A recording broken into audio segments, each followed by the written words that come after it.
কৃষ্ণৰ চৰণে কৰি অশেষ প্ৰণতি অচ্যুতৰ কি কৰ শংকৰ নিজৰতি।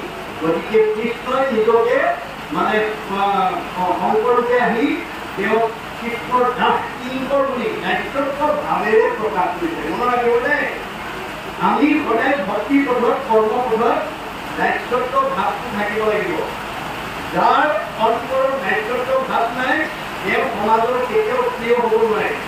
হ'ব পাৰিব আপুনি ধনী মানুহ, হ'ব পাৰিব বিদ্যাৱান, হ'ব পাৰিব সম্পদশালী, আপোনাক সমাজে ভাল নাপাবও পাৰে যদি আপুনি অহংকাৰ ভাৱ বন্ধ কৰে। অহংকাৰ পাঁচটাৰ ওপৰত আহিব, মনত ৰাখিব দেই। জাতি বিদ্যা মহতন্ত্ৰ ৰূপ যৌৱনম এব পঞ্চকে ভক্তি কৰিত। এই পাঁচটা ভাৱে আমাৰ হৃদয়লৈ অহংকাৰ নমাই আনে আৰু ভকতি পথৰ পৰা আমাক আঁতৰাই লৈ যায়। জাতি, মই উচ্চ জাতি বুলি যদি কোনোবাই অহংকাৰ কৰে সি সাধাৰণ মানুহৰ লগত ভক্তি কৰিব নোৱাৰিব।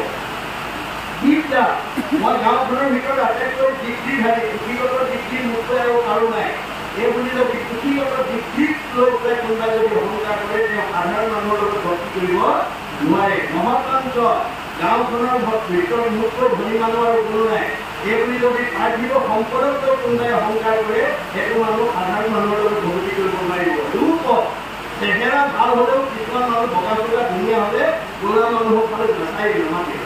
তেনেকুৱা স্বভাৱ আছে যদি এৰিব দেই, তেনেকুৱা স্বভাৱ আছে যদি এৰিব। তাৰমানে আপোনাৰ সুন্দৰক বান্দৰ কৰিবলৈ ভগৱানৰ বেছি সময় নালাগে। সুন্দৰতাটো আপোনাৰ পূৰ্বজন্মৰ সাধনাৰ ফল। আপুনি এই জন্মত এজনী ধুনীয়া গাভৰু ছোৱালী বগা চগা হ'বৰ কাৰণে, ডেকা ল'ৰা বোৱাৰী এজনী বা মতা মানুহ বা মাইকী মানুহ এজনী হ'বৰ কাৰণে পূৰ্বতেই ভগৱানক আপুনি মানে সাধনা কৰিছিল কাৰণে এই জন্মত আপোনাক সুন্দৰ কৰি পঠিয়াই দিছে। গতিকে সুন্দৰক লৈ পেলাই যদি আপুনি অহংকাৰ কৰে আপোনাক বান্দৰ কৰিবলৈ বেছি সময় নালাগে। আপুনি মইতো দূৰৰ কথা, এদিন দেৱৰ্ষী নাৰদেও বৈকুণ্ঠত গৈ ভগৱানৰ লগত সংলাপ কৰোঁতে প্ৰসংগত কৈছিলে, প্ৰভু মোতকৈ সুন্দৰ ব্যক্তিৰ মৰ্যত আৰু দ্বিতীয়জন নাই। কৃষ্ণই নিশ্চিতকে হাঁহি মাৰি ক'লে, মোৰ আগতে যি কৰা দেই নাৰদ, এইটো কথা আৰু তুমি আমাৰ আগত নকবা। নাৰদে মনে মনে শুনি থাকিলে। আকৌ সংলাপ কৰি বৈকুণ্ঠৰ পৰা নামি অহাৰ লগে লগে তেওঁ মনতে আকৌ ভাবটো হ'ল, মই দেখিবলৈ ধুনীয়া, এইটো কৰিও অপৰাধ লাগিলে। অহংকাৰটো আকৌ আহি গ'ল। ভগৱানে অন্তৰতে আছে, হ'ল ই মানে সংস্কাৰ নহ'ল, ইয়াক যদি মই এইটো সংস্কাৰ কৰি নিদিওঁ এই সুন্দৰতাই এদিন তেওঁ সমাজৰ পৰা অঁতৰাই লৈ যাব। এই বুলি তেওঁ মানে নাৰদ গৈ থকা ৰাস্তাতে যুৱকলে স্বয়ম্বৰ এখন কাটি দিলে। স্বয়ম্বৰৰ কন্যাগৰাকী বিশ্ব সুন্দৰী, তেওঁ সুন্দৰকে মালা পিন্ধাব। নাৰদৰ কাণত কথাটো কৰিব। নাৰদে ভাবিলে মোতকেতো সুন্দৰ আৰু দ্বিতীয় নাই, আজি এগৰাকী মই লোৱা হ'ব। এই বুলি একেবাৰে মানে স্বয়ম্বৰৰ প্ৰথম আসনখনতে তেওঁ বহিছে। কাষতে গন্ধৰ্ব, দেৱতাবিলাকৰ ভিতৰত গন্ধৰ্বৰ ধুনীয়া, তাৰপিছত ৰজা মহাৰজা। কইনাই যেতিয়া মালালৈ ওলাই আহিছে নাৰদে ভাবিলে মোৰ দিনটো আজি সোমাবই আৰু। ওচৰ পোৱাৰ লগে লগে দিনটো যেতিয়া আগবঢ়াই দিছে, কইনাই তেওঁলোকৰ কটাক্ষ দৃষ্টিৰে যেতিয়া আগবাঢ়ি গৈছে যে মানে গন্ধৰ্ব কি হৈছে বোলে, তুমি আইনাখন লোৱা দেখোন যোৱা, গৈ পেলাই চাইছে বান্দৰ কৰি নাৰদক বান্দৰ কৰি থৈ দিছে। নাৰদে গম পাই গ'ল এইটো বহুত ধুনীয়া কৰিলে। গতিকে তেওঁ মানে অভিশাপ দিলে, তুমিও এদিন এই বান্দৰৰ প্ৰণালীহে উদ্ধাৰ কৰিব।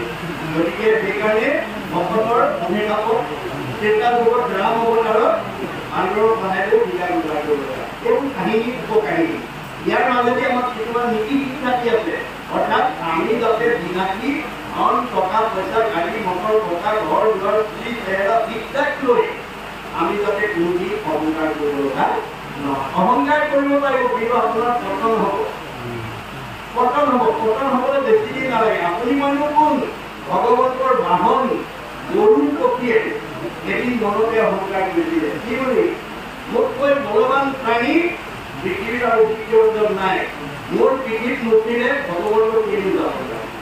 ভগৱন্তই গম পাই গ'ল ইয়াৰ অহংকাৰ হৈ গ'ল। গতিকে অহংকাৰটো নাশ কৰিবৰ কাৰণে তেওঁ পিঠিত নুঠা হ'ল। এদিন দুদিনকৈ ৩-৪ দিন পাৰ হওঁতে ভগৱন্ত গৰুৰ পিঠিত নুঠা হ'ল। গৰুৱে ধৰি ভগৱন্ত এক মুহূৰ্তও মোৰ পিঠিত নুঠিলে কিন্তু যাব নোৱাৰে। আজি দেখোন তেওঁ ৪ দিন হ'ল উঠা নাই, মোক দেখা নাই কাৰণে উঠা নাই নেকি, সেইবুলি মোক দেখা দিবৰ কাৰণে সন্মুখত গৈ থিয় হ'ল। গৰুৰ আহিল বোলে, হয় গৰু আহিল। ভগৱানে গমেই পাইছে হ'ব তুমি ভালকৈ কৰি এই পাহাৰৰ কাটিতে হনুমান শুই আছে মই মাতিছোঁ বুলি কোৱা দেখোঁ চাবৰ কাৰণে গৰু পুঠি খোলা মাৰি গৈ পাহাৰৰ কাষত মানে হনুমান শুই থকা অৱস্থাত দেখিলে আৰু ক'লে হে হনুমান তোমাক কৃষ্ণ দেখা কৰিব কাৰণে মাতিছে হে হনুমান তোমাক কৃষ্ণ দেখা কৰিব কাৰণে মাতিছে এবাৰ নহয় তোমাৰ কি চাৰিবাৰ চিঞৰি চিঞৰি ক'লে হনুমানে মূৰে নালাগিলে উপায়ন্তৰ হৈ উভতি আহি কৃষ্ণৰ ক'লে গ'লানে বোলে গ'লো ভালনে বোলে পালোঁ ক'লানে বোলে ক'লো কি ক'লে হে প্ৰভু এবাৰ নহয় দুবাৰ নহয় তিনি চাৰিবাৰ চিঞৰি চিঞৰি ক'লো তোমাক দৰ্শন কৰিবৰ কাৰণে কৃষ্ণ লাগিছে তেওঁ মূৰে নালাগিলে চকুৱে নালাগিলে হয় নেকি বোলে হয় এটা কাম কৰা তুমি আকৌ যোৱা গৈ পেলাই কোৱা মই প্ৰভু ৰামচন্দ্ৰই দেখা কৰিব মাতিছে বুলি ক'লে আকৌ তেওঁ ধৰা মাৰি গ'ল মানে গৈ তেওঁ মানে পালেগে পাই পেলাই এইবাৰ ক'লে হে হনুমান তোমাক প্ৰভু ৰামচন্দ্ৰই দেখা কৰিব মোৰ প্ৰভু ৰামচন্দ্ৰই মাতিছে ব'লা বাৰু মই গৈ আছোঁ বুলি কোৱা তাৰমানে হনুমান ৰাম ভক্তহে কৃষ্ণ চিনি নাপায় গতিকে ৰামৰ কথা কোৱাৰ লগে লগে তেওঁ সাধু হ'লে তেওঁ লগে লগে উভতি আহি কৃষ্ণ ক'বলৈ পালা বোলে পালোঁ ক'লানে বোলে ক'লোঁ কি ক'লে এইবাৰ এবাৰ ক'বলৈ পালোঁহে তাৰমানে মই দৰ্শন কৰি একদম উঠিলে আহি গ'ল বোলে হয় নেকি বোলে হয় এই আহিব লাগে বুলি গৰু পুঠিয়ে একো ৰহস্য বুজি পোৱা নাই তথাপি প্ৰভু নিদিয়ে আকৌ বাধা দিবলৈ বুলি খোলা মাৰি উভতি যাওঁতে কৃষ্ণই শিকাত ক'ব মানে ৰখি ক'লে তুমি শিকা হ'ব মুখৰ পৰা নহ'ব দুখ ক'লে দুইজন ৰাম শিকা হৈ বহি আছে এইফালৰ পৰা আধা বাট গৈ পেলাই মানে গৰুৰ পুঠি পালে সিফালৰ পৰা হনুমান আধা আহিলে তেওঁ কাটি মেলি হেৰা তোমাক যাব নালাগে বুলি কৈছে যাব নালাগে বুলি কৈছে বুলি বাধা দিওঁতে হনুমানে ক'লে তুমি ক'ত ৰখি আহিছা মোক প্ৰভু ৰামচন্দ্ৰৰ দৰ্শনত কোনো নালাগে বোলে হাত মাৰি ধৰি কাগজ কৰোঁতে সোমাই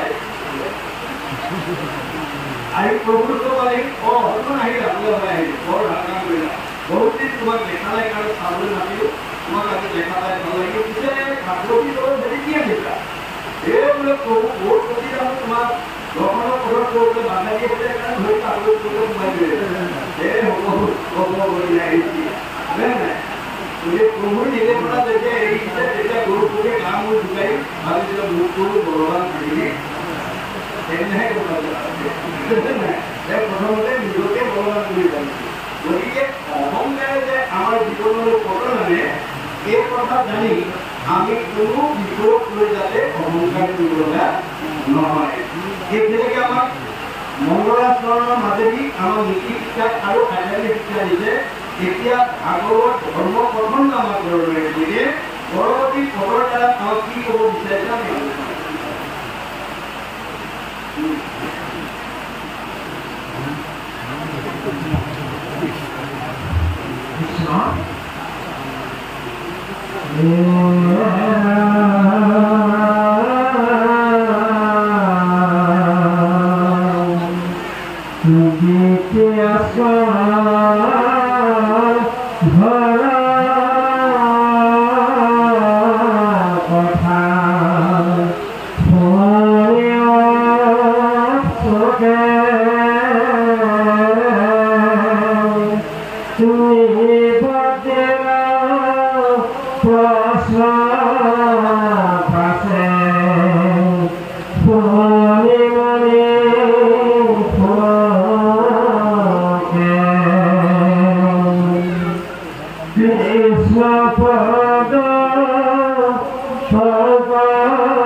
জগতরে হিত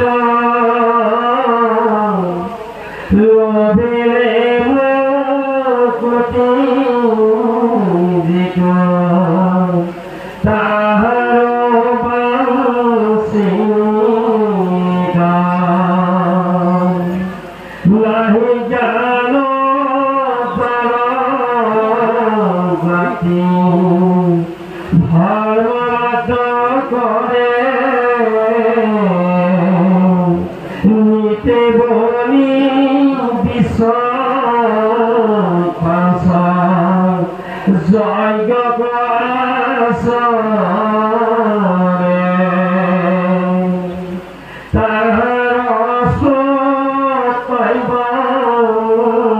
কথা আছে সংখ্যাত হরে বিমুখ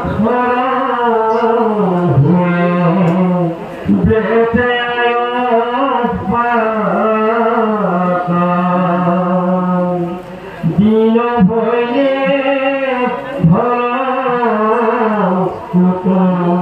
বড় চিন্তা করে নির্যাসে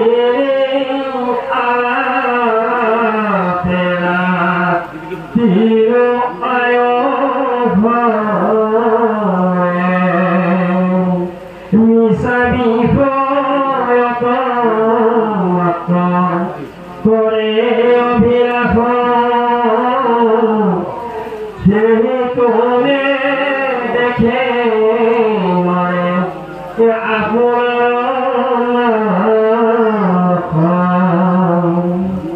হেন দানি যার ইচ্ছা মূর্খ কহর কথা পরিচিত তেবে শুনি কৃষ্ণ কথা বিবেচিত কৃষ্ণ